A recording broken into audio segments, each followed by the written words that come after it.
براءۃ من اللہ ورسولہ الی الذین عاہدتم من المشرکین فسیحوا فی الارض اربعۃ اشہر واعلموا انکم غیر معجز اللہ وان اللہ مخزی الکافرین صدق اللہ العظیم۔ رب اشرح لی صدری ویسر لی امری واحلل عقدۃ من لسانی یفقہوا قولی۔ اللہم ربنا الہمنا رشدنا واعذنا من شرور انفسنا۔ اللہم ارنا الحق حقا وارزقنا اتباعہ وارنا الباطل باطلا وارزقنا اجتنابہ۔ اللہم طہر قلوبنا من النفاق واعمالنا من الرياء، آمین یا رب العالمین۔ اب ہم اللہ کے نام سے سورہ توبہ کا آغاز کر رہے ہیں۔ یہ سورہ مبارکہ تجزیے کے اعتبار سے قرآن حکیم کی مشکل ترین صورت ہے۔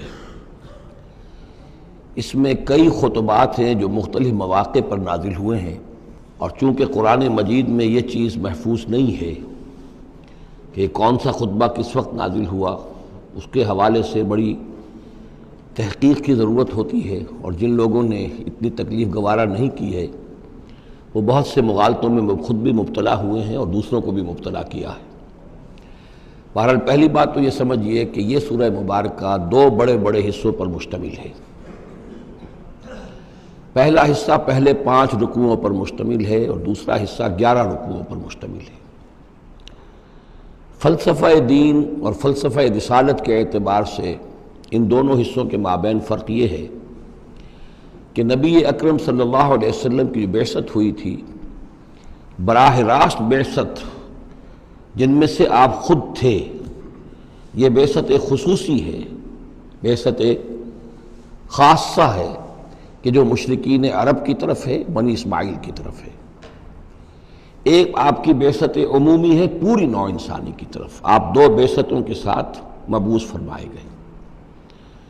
آپ کی جو بعثت خصوصی ہے الی اہل العرب، بنی اسماعیل، مشرکین عرب، چونکہ آپ انہی میں سے تھے اور انہی کی زبان میں آپ نے آخری اتمام حجت کر دیا، لہذا ان کے ضمن میں اللہ تعالیٰ کا جو قدیم قانون ہے رسولوں کے بارے میں کہ اگر کوئی قوم جس کی طرف رسول بھیجا جائے اور وہ اتمام حجت کر دے اور پھر بھی وہ قوم تسلیم نہ کرے تو اس قوم کو ہلاک کر دیا جاتا تھا، عذاب استیصال۔ تو اس قوم کے حق میں تو یہ آخری فیصلہ جو ہے اللہ تعالیٰ کا اسی قانون کے تحت نافذ ہوا۔ اس آخری فیصلے کا جو معاملہ ہے وہ ہے جو پہلے 5 رکوعوں میں آیا ہے۔ یہ حضور صلی اللہ علیہ وسلم کی بعثت خصوصی سے متعلق ہے اہل عرب کی طرف۔ البتہ چونکہ آپ کی بعثت عمومی ہے پوری نوع انسانی کے لیے، آپ نے جزیرہ نما عرب میں دین کو غالب کر دیا، قائم کر دیا۔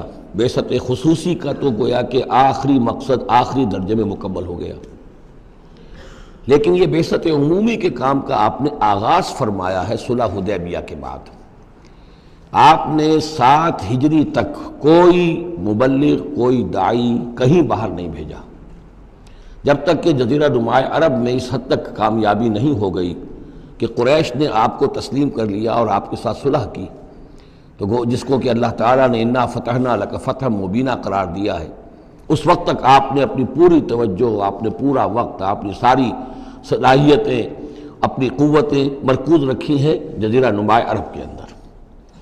البتہ جب اس حد تک کام پورا ہو گیا، سن 7 میں، سن 6 میں صلح حدیبیہ ہوئی ہے، تو اس کے بعد آپ نے نامہ بر بھیجے، اپنے خطوط بھیجے، قیصر کے نام بھیجا، کسریٰ کے نام بھیجا، مقوقس کے نام بھیجا، نجاشی بھی اب جو اس وقت تھا، وہ نجاشی جو ایمان لائے تھے فوت ہو چکے تھے، ان کی تو غائبانہ نماز جنازہ بھی حضور نے پڑھائی تھی۔ اب جو نجاشی تھے وہ مسلمان نہیں تھے، ان کے پاس بھی خط گیا۔ ان خطوط کے نتیجے میں سلطنت روما سے ایک ٹکراؤ شروع ہو گیا۔ غزوہ موتا ہوا اور اس کے بعد غزوہ تبوک۔ یہ جو 2 غزوات ہیں ان کا تعلق حضور کی بعثت عمومی سے ہے کہ اب بیرون ملک عرب آپ کی دعوت کا اور آپ کی اقامت دین کی جد و جہد کا دائرہ وسیع ہو رہا ہے۔ تو 11 رکوع اس سورہ مبارکہ کے اس سے بحث کر رہے ہیں، وہ غزوہ تبوک کے گرد ہیں۔ ان میں سے 4 رکوع وہ ہیں کہ جو غزوہ تبوک کے لیے ذہنی تیاری کے لیے، اور اس کے بعد کچھ آیات وہ ہیں کہ جو تبوک جاتے ہوئے اور تبوک سے واپسی پر نازل ہوئیں، اور کچھ حصہ وہ ہے جو تبوک سے واپس آ کر نازل ہوا، وہ تو ہے 11 رکوع جو چھٹے سے شروع ہو کر 16ویں تک جائیں گے مسلسل۔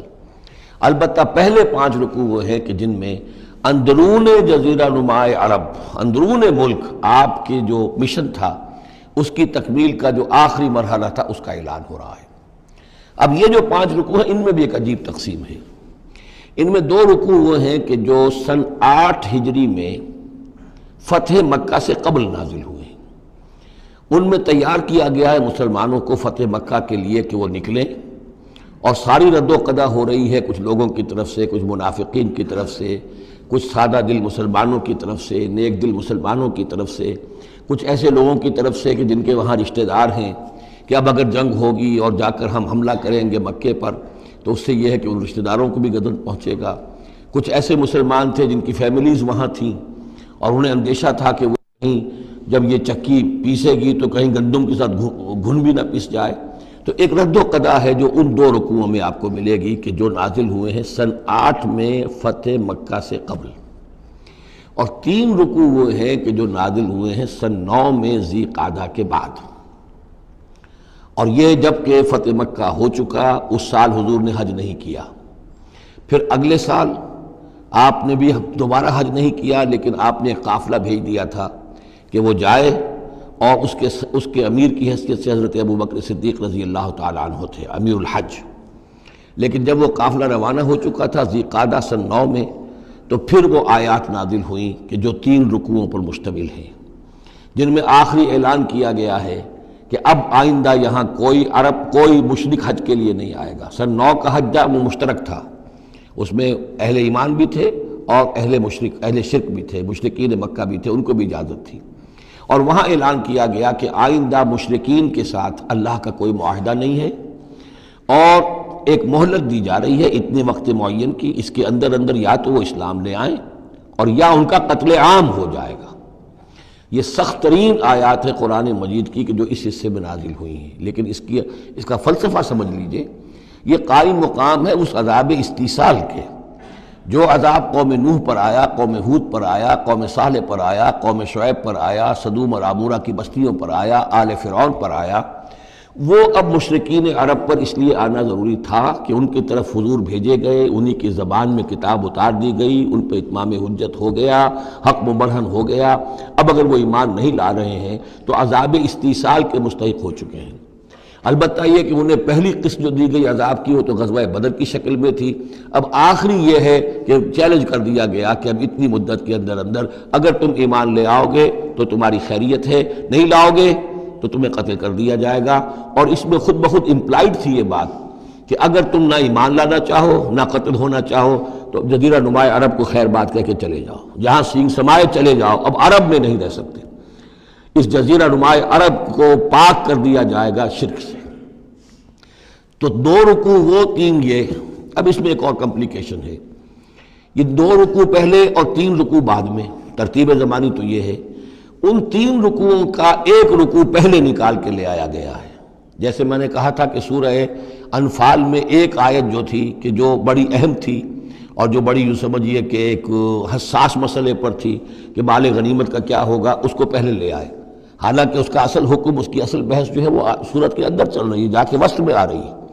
اسی طریقے سے قرآن کا اسلوب ہے کہ جو خاص بہت اہم شے تھی، اگرچہ وہ ان 3 رکوعوں سے متعلق ہے جو بعد میں نازل ہوئے ہیں، لیکن ان کو پہلے سب سے پہلے صورت میں رکھ دیا گیا ہے۔ تو گویا کہ پہلے 5 رکوع بھی 3 حصوں میں ہیں۔ پہلا رکوع جو 6 آیات پر مشتمل ہے، یہ وہ 6 آیات ہیں جن کو دے کر حضرت علی کو بھیجا حضور نے صلی اللہ علیہ وسلم، وہاں جا کر حج کے اعلان کرو، اعلان عام کر دو میری طرف سے کہ اب مشرکین کے ساتھ کوئی معاہدے نہیں۔ اس کے بعد وہ 2 رکوع ہیں جو ایک سال پہلے جو ہے نازل ہوئے ہیں فتح مکہ سے قبل۔ پھر 2 رکوع وہی ہیں کہ جو ان 6 آیات کے تسلسل میں ہیں جو ذی قعدہ سن 9 ہجری میں نازل ہو رہے ہیں۔ تو یہ 3 حصوں میں پہلے 5 رکوع ہیں، لیکن ان 5 رکوعوں کا تعلق محمد الرسول اللہ صلی اللہ علیہ وسلم کی بعثت خصوصی کا جو تکمیلی مرحلہ ہے در حقیقت اس سے ہے۔ برات من اللہ ورسولہ، اعلان برات ہے، لا تعلقی کا اعلان ہے اللہ اور اس کے رسول کی طرف سے، الی الذین عاہدتم من المشرکین، ان لوگوں کی جانب جن سے اے مسلمانوں تم نے مشرکوں میں سے معاہدے کیے. اللہ کی طرف سے سارے معاہدے ختم. البتہ یہ بڑا کیٹیگوریکل سٹیٹمنٹ جو آیا ہے، اس کے بعد اس کے اندر تھوڑی تھوڑی وہ جو ہے تفصیل جب آئے گی تو اس میں رعایتیں دی گئی ہیں، لیکن اعلان ایسا ہے. اور اس صورت سے پہلے، یہ واحد صورت ہے قرآن مجید کی جس سے پہلے آیت بسم اللہ نہیں ہوتی. اور اس کا سبب یہ بیان کیا ہے حضرت علی رضی اللہ تعالیٰ عنہ نے کہ یہ صورت تو ننگی تلوار لے کر نازل ہوئی ہے. آیت بسم اللہ میں تو اللہ کے نام ہے الرحمن الرحیم، تو یہ صورت جو ہے یہ تو ننگی تلوار لے کر نازل ہوئی ہے. اہل شرک کے لیے جو اعلان اس میں کیا گیا ہے کہ ان کو قتل کیا جائے گا، قتل عام ہوگا، تو گویا کہ اس کے مضامین جو ہیں اللہ تعالیٰ کی وہ رحمانیت اور رحیمیت کے ساتھ بظاہر ان کی مناسبت نہیں ہے، اس لیے اس صورت سے قبل آیت بسم اللہ نہیں لکھی جاتی. واللہ عالم.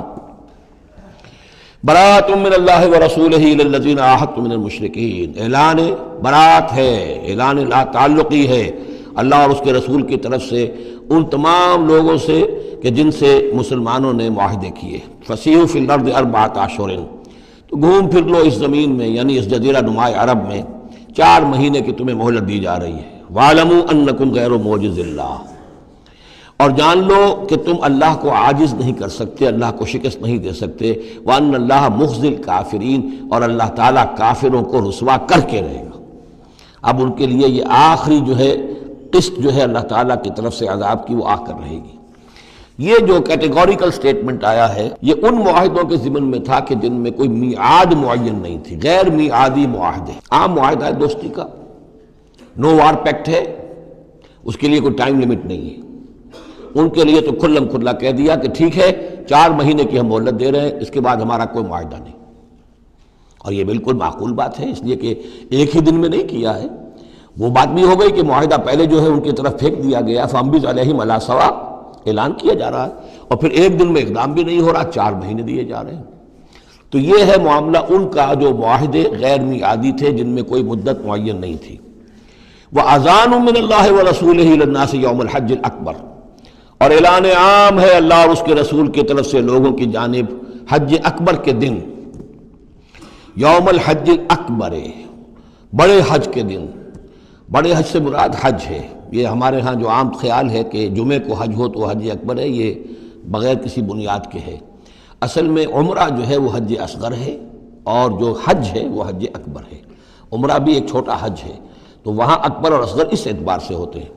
تو یوم الحج الاکبر، جب جو حج آ رہا ہے اس دن ان اللہ بریء من المشرکین ورسولہ، اعلان عام. چونکہ حج میں تو تمام اطراف و اکناف جو ہیں جزیرہ نما عرب کے وہاں سے لوگ آئے ہوئے ہیں، تو اعلان عام ہو جائے گا کہ اللہ تعالیٰ بری ہے، الگ ہے، اس کا کوئی معاہدہ مشرکین کے ساتھ نہیں ہے، نہ صرف اللہ بلکہ اس کے رسول بھی.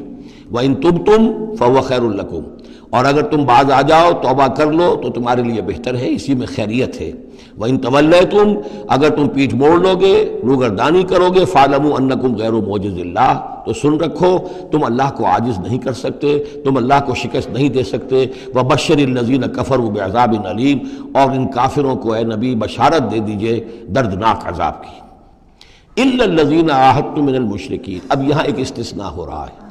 یہ ہے جن کے ساتھ میعادی معاہدے تھے، 2 سال کا معاہدہ ہے، 1 سال کا معاہدہ ہے، 6 ماہ کا معاہدہ ہے، اس کو مستثنیٰ رکھا. غیر میعادی معاہدہ تھا، یہ اعلان کر دیا اور 4 مہینے کی مہلت دے دی. جو میعادی تھا اس کو فرمایا الا الذین عاہدتم من المشرکین، ہاں اس کے سوا وہ لوگ ہوں گے کہ جن سے تم نے مسلمانوں مشرکین میں سے جن سے معاہدے کیے. ثم لم ینقصوکم شیئا، پھر انہوں نے کوئی کمی نہیں کی، کوئی شے جو ہے جو بھی شرائط تھی اس میں سے کسی میں کوئی کمی نہیں کی، وہ اپنے معاہدے کی شرائط کی پابندی کرتے رہے. وَلَمْ يُظَاهِرُوا عَلَيْكُمْ، اور نہ تم پر تمہارے دشمنوں کی کوئی مدد کی، احدن کسی کی بھی. فَأَتِمُّوا إِلَيْهِمْ عَهْدَهُمْ، تو ان کے لیے ان کی مدت مکمل کر دو. اِلَىٰ مُدَّتِهِمْ، جو بھی مدت ہے، کسی کی 2 سال کی ہے، کسی کی 6 مہینے کی ہے. تو جو میعادی معاہدہ ہے اس کی بشرطے کہ ان کی طرف سے کوئی خلاف ورزی نہ ہوئی ہو تو ان کی مدت جو ہے وہ پوری کر دو. ان اللہ یحب المتقین، یقیناً اللہ تعالیٰ تقوی والوں کو پسند کرتا ہے. فَإِذَا انسَلَخَ الْأَشْهُرُ الْحُرُمُ، جب یہ مہینے جو رعایت کے مہینے ہیں، پناہ کے مہینے ہیں، یعنی 2 شکلیں ہو گئی. جیسے عورت کی جو عدت ہوتی ہے، فرض کیجئے کہ طلاق دی گئی تو ایک عدت تو یہ ہے کہ 3 ماہ جو ہے یا 3 حیض آ گئے، لیکن اگر وہ اگر حاملہ ہے تو وضع حمل تک وہ عدت رہے گی۔ اسی طریقے سے جن لوگوں کا کوئی میعاد مقرر نہیں تھی ان کے لیے 4 مہینے مقرر کر کے اور ان کے معاہدوں کا اعلان کر دیا۔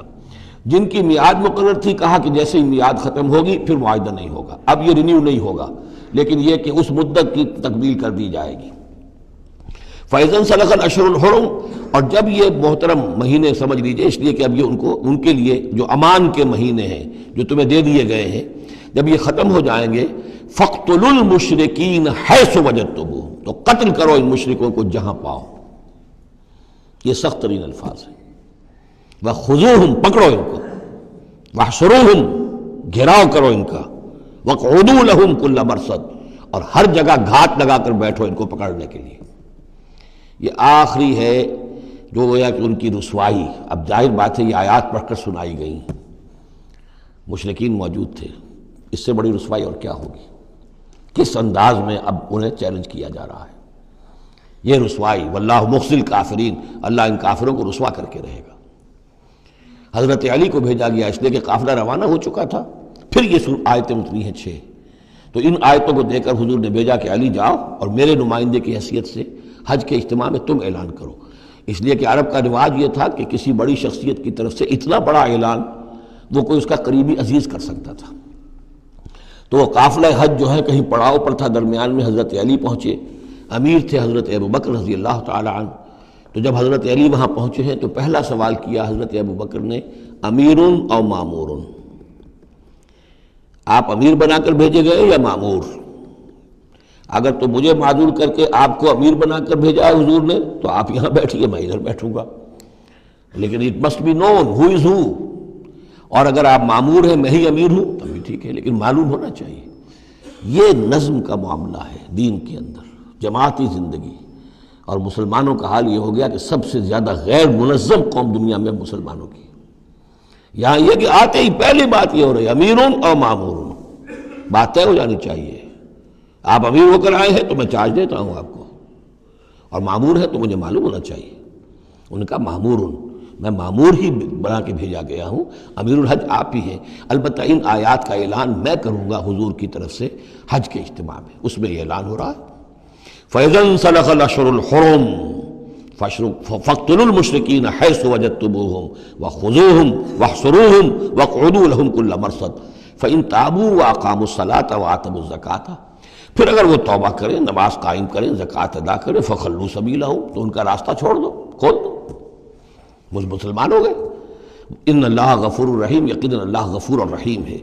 وَإِنْ أَحَدٌ مِّنَ الْمُشْرِكِينَ اسْتَجَارَكَ، اور اگر مشرکین میں سے کوئی شخص آپ سے پناہ طلب کرے، حتیٰ یسمع کلام اللہ، اتنا بڑا ہمیں الٹیمیٹم دے دیا گیا ہے، بہت سے لوگ ہوں گے ابھی تک انہوں نے توجہ کی ہی نہیں، سوچا ہی نہیں محمد کیا کہہ رہے ہیں، کیا دعوت ہے۔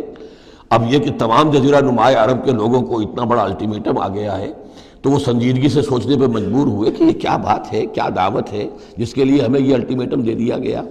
تو اگر ان میں سے کوئی آپ سے امن مانگے، امان مانگے، پناہ طلب کرے تاکہ وہ آپ کے پاس آ کر اللہ کا کلام سنے، حتیٰ یسمع کلام اللہ، یہ آیت میں نے کوٹ کی تھی تعارف قرآن میں کہ قرآن اللہ کا کلام ہے، وہ اس حوالے سے حتیٰ یسمع کلام اللہ، یہاں تک کہ وہ آپ کے پاس آئیں، اللہ کا کلام سنیں، ثم ابلغہ مامنا، پھر انہیں ان کی امن کی جگہ پر پہنچا دیں۔ یہ نہ ہو کہ وہیں کہہ گئے اب کرو فیصلہ، اسلام قبول کرتے ہو کہ نہیں کرتے، ورنہ تمہاری گردن اڑاتے ہیں، نہیں، وہ امان لے کر آیا تھا، کلام اللہ سننا چاہتا تھا، اب فیصلہ وہ جو بھی کرے لیکن اس کو جا کر اپنے گھر اس کے امن کی جگہ تک پہنچا دو۔ ثم ابلغہ مامنا ذالک بانہم قوم لا یعلمون، اور یہ اس لیے کہ یہ لوگ ہیں کہ جو علم نہیں رکھتے، انہیں پتہ ہی نہیں ہے، یہ ابھی تک غافل ہی رہے، انہوں نے سنجیدگی سے سوچا ہی نہیں ہے کہ یہ دعوت کیا ہے۔ یہ 6 آیات جو ہیں ان کا سلسلہ اب جڑے گا چوتھے رکوع کے ساتھ جا کر۔ اب جو دوسرا رکوع اور تیسرا رکوع آ رہے ہیں یہ ہیں کہ جو سن 8 ہجری میں فتح مکہ سے قبل نازل ہوئے، اور اس میں مسلمانوں کو آمادہ کیا جا رہا ہے قریش کے خلاف جنگ کرنے کے لیے۔ اگرچہ جنگ بالفعل نہیں ہوئی لیکن کیا معلوم تھا، ممکن ہے خونریزی ہو جائے، ممکن ہے مکے کی گلیاں جو ہیں وہ خون کی ندیاں جو ہیں اس میں بہنے لگے، سارے اندیشے تھے۔ وہ تو جو ہو گیا وہ تو بعد میں معلوم ہوا کہ کیا ہوا ہے، لیکن بہرحال اس میں جو ریلیکٹنس تھی، کچھ لوگوں میں بربنائے منافقت، کچھ لوگوں میں بربنائے شرافت اور ایک سادہ لوحی، کچھ لوگوں میں اس وجہ سے کہ ان کے اعزاء اور اقربا وہاں تھے اور انہیں اندیشہ یہ تھا کہ کہیں وہ گیہوں کے ساتھ وہ گھن بھی نہ پس جائے۔